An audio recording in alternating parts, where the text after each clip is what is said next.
Hello friends, అందరికీ నమస్తే అండి. Welcome to our channel. AP వెబ్‌ల్యాండ్‌లో భూముల విభజనకు సంబంధించి ప్రభుత్వం ఒక కొత్త జీవోనైతే ప్రవేశపెట్టడం జరిగిందండి. ఈ జీవో ప్రకారము ఆంధ్రప్రదేశ్ రాష్ట్ర ప్రభుత్వము భూమి రికార్డుల నిర్వహణలో మరో కొత్త మార్పునైతే తీసుకొచ్చిందనమాట. గతంలో ఉమ్మడి ఖాతాలు జాయింట్ అకౌంట్స్ కలిగినటువంటి భూ యజమానులు తమ భూమిని విడగొట్టుకునేదానికి సంబంధించి నెలలు తరబడి వేచి ఉండాల్సినటువంటి పరిస్థితి అయితే ఉండింది.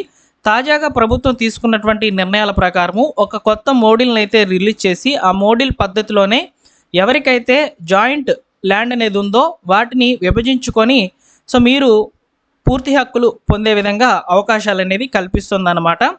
దీనికి సంబంధించినటువంటి ప్రాసెస్ గురించి చెప్తాను. వీడియోని పూర్తిగా చూసి తప్పకుండా లైక్ చేయండి.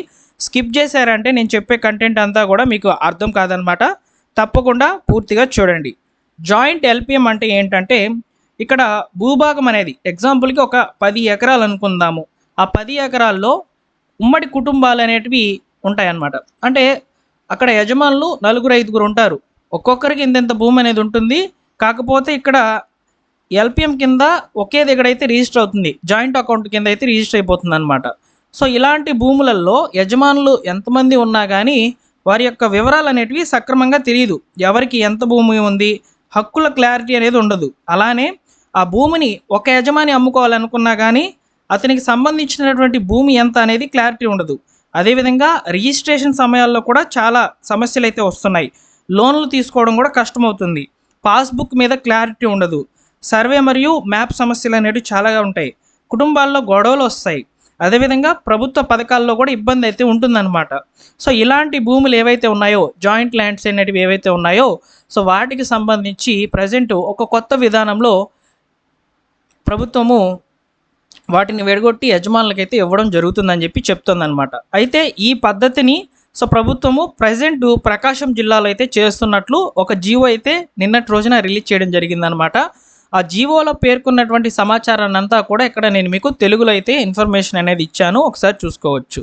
ఇక్కడ మనకు నిన్నటి రోజున రిలీజ్ అయినటువంటి ఈ జీవోలో ప్రకాశం జిల్లాలో ఉన్నటువంటి జాయింట్ ల్యాండ్ పార్సిల్స్ ఏవైతే జాయింట్ భూములు అయితే ఉన్నాయో ఈ జాయింట్ భూములలో ఒక 4-5 యజమానులు అయితే ఉంటారు. వారి యొక్క భూములు కూడా మ్యాప్ అయిపోయి ఉంటాయి అన్నమాట.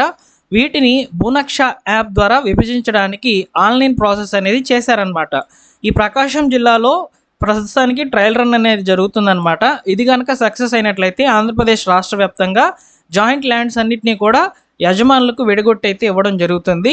అయితే ఇక్కడ ప్రస్తుతానికి ఉన్నటువంటి పరిస్థితి ఏంటంటే పట్టాదార్ పాస్బుక్స్ పంపిణీ సమయంలో కొన్ని భూములు జాయింట్లుగా ఉన్నట్లయితే గుర్తించారనమాట. వీటిని విడగొట్టి యజమానులకు ఇవ్వాల్సినటువంటి పరిస్థితి అయితే వచ్చింది. ఇక్కడ యజమానులు కూడా ప్రభుత్వాన్ని రిక్వెస్ట్ చేసుకోవడం జరిగిందనమాట. ఇలాంటి వాళ్ళకి ఏం చేస్తున్నారంటే ప్రజెంటు స్వయం చాలకంగా అంటే సుమోటోను ప్రారంభించారు. సుమోటో విధానంలో అయితే ఇక్కడ ప్రజెంట్ అయితే ఈ యొక్క భూములను విడగొట్టి అయితే ఇస్తున్నట్లు తెలుస్తోంది. దీనికి సంబంధించి భూనక్ష యాప్ ద్వారా అయితే సబ్ డివిజన్ చేస్తున్నట్లు తెలుస్తుంది అనమాట. దీనికి సంబంధించి అక్కడ అంటే ప్రకాశం జిల్లాలో జరుగుతున్నటువంటి పరిస్థితులు ఏ విధంగా ఉన్నాయో మొట్టమొదటిగా తహసీల్దార్ లాగిన్ అంటే ఎవరైతే ఎంఆర్ఓ గారు ఉంటారో వారి యొక్క లాగిన్లో స్ప్లిట్టింగ్ ఆఫ్ జాయింట్ ఎల్పిఎంస్ అనే ఆప్షన్ అయితే తీసుకొచ్చారనమాట. ఆ ఆప్షన్ ద్వారా అయితే భూములను విడగొట్టి ఇస్తున్నారు.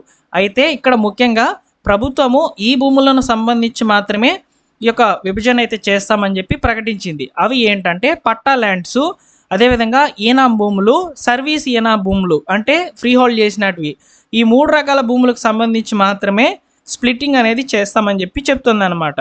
అవి కూడా జాయింట్ ల్యాండ్స్ కింద ఉండాలన్నమాట ఈ భూములన్నీ కూడా. అప్పుడే ఏ యజమానికి ఎంత భూమి ఇవ్వాలి అనే దాని మీద మ్యాప్ చేసి విడగొట్టి ప్రత్యేకమైన పట్టాదార్ పాస్బుక్ కూడా పంపిణీ చేస్తామని చెప్పి చెప్తోంది.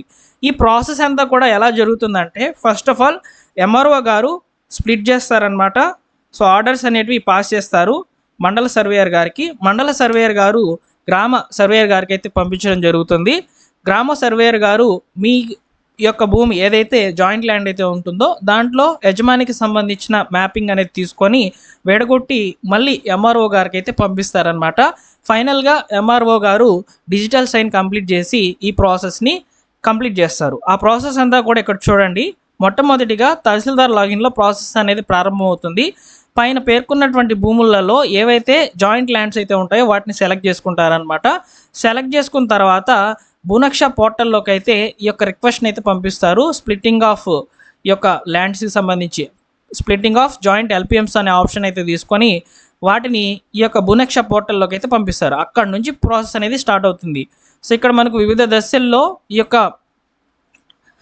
ప్రాసెస్ అంతా కూడా కంప్లీట్ అయిన తర్వాత ఫైనల్గా విలేజ్ సర్వేయర్ గారికి అయితే డేటా పంపించేస్తారనమాట. అక్కడితో ఈ ప్రాసెస్ అనేది కంప్లీట్ కావడం జరుగుతుంది. డిజిటల్ సైన్స్ ఇవన్నీ కూడా కంప్లీట్ చేస్తారనమాట. ఇలా ఈ ప్రాసెస్ అనేది స్టార్ట్ అవుతుందని చెప్పి ప్రస్తుతానికైతే సమాచారం. అయితే ఇది అన్ని జిల్లాల్లో ఉన్నటువంటి భూములకు సంబంధించి చేస్తున్నారా అంటే ప్రస్తుతానికి ఇక్కడ కేవలము ఈ యొక్క ప్రకాశం జిల్లాలో మాత్రమే జరుగుతుందని సమాచారం అయితే ఉందన్నమాట. ఒకవేళ ఇది కనుక సక్సెస్ అయినట్లయితే ఆంధ్రప్రదేశ్ రాష్ట్ర వ్యాప్తంగా జాయింట్ ల్యాండ్స్ కలిగినటువంటి వారందరికీ కూడా ఈ యొక్క స్ప్లిట్టింగ్ అనే ఆప్షన్ ద్వారా అయితే ఎంఆర్ఓ గారికి మీరు అర్జీ రాసి ఇచ్చినట్లయితే సో ఎంఆర్ఓ గారు దానికి సంబంధించినటువంటి వివరాలన్నింటినీ కూడా తెలుసుకొని సో ఇక్కడ ఎంక్వైరీ చేసి మీ యొక్క భూమిని విడగొట్టి అయితే ఇవ్వడం జరుగుతుంది.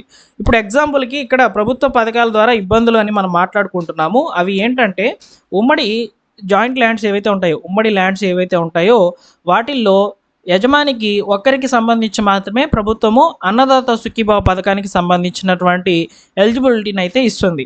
సో మీరు మీ యొక్క ఫ్యామిలీకి సంబంధించి అంటే మీ యొక్క మ్యాపింగ్ ఏదైతే ఉందో భూమికి సంబంధించి అంతా కూడా ఇక్కడ జాయింట్ ల్యాండ్ కింద రిజిస్టర్ అయిపోయింది కాబట్టి మీకు ఫ్యామిలీలో ఒకరికి మాత్రమే అన్నదాత సుఖీభావ పథకానికి సంబంధించిన నిధులు అనేటివి వస్తుంటాయి. మీరు కావాలంటే అన్నదాత సుఖీభావ పథకానికి సంబంధించి నో యువర్ స్టేటస్ మీద క్లిక్ చేసినట్లయితే చాలామందికి కూడా అక్కడ చూపిస్తుంది అనమాట. ఏమని మీ ఫ్యామిలీలో ఆల్రెడీ బెనిఫిషరీ ఉన్నారు అని చూపిస్తుంది. దానికి కారణము ఇలాంటి భూములకు సంబంధించి మాత్రమే. కాబట్టి మీకు త్వరలోనే ఒక మంచి ఇన్ఫర్మేషన్తో వస్తాను. ఈ యొక్క ఏవైతే మనం మాట్లాడుకున్నటువంటి పట్టాదార్ పాస్బుక్స్ కలిగినటువంటి భూములు మరియు ఇనాం భూములు, సర్వీస్ ఇనాం భూములు ఏవైతే ఉన్నాయో వాటికి సంబంధించి కూడా జాయింట్ ల్యాండ్స్ కింద కనుక ఉండినట్లయితే వాటిని స్ప్లిట్ చేసుకునేదానికి ప్రభుత్వం అవకాశం కల్పిస్తుంది అనే సమాచారంతో మీ ముందుకైతే నేను వస్తాను. తప్పకుండా మీరు వీడియోని లైక్ చేసి మీ మిత్రులకి అందరికీ కూడా ఇన్ఫర్మేషన్ని షేర్ చేయండి. మరొక ఇంపార్టెంట్ ఇన్ఫర్మేషన్తో మీ ముందుకైతే వస్తాను. Thank you for watching.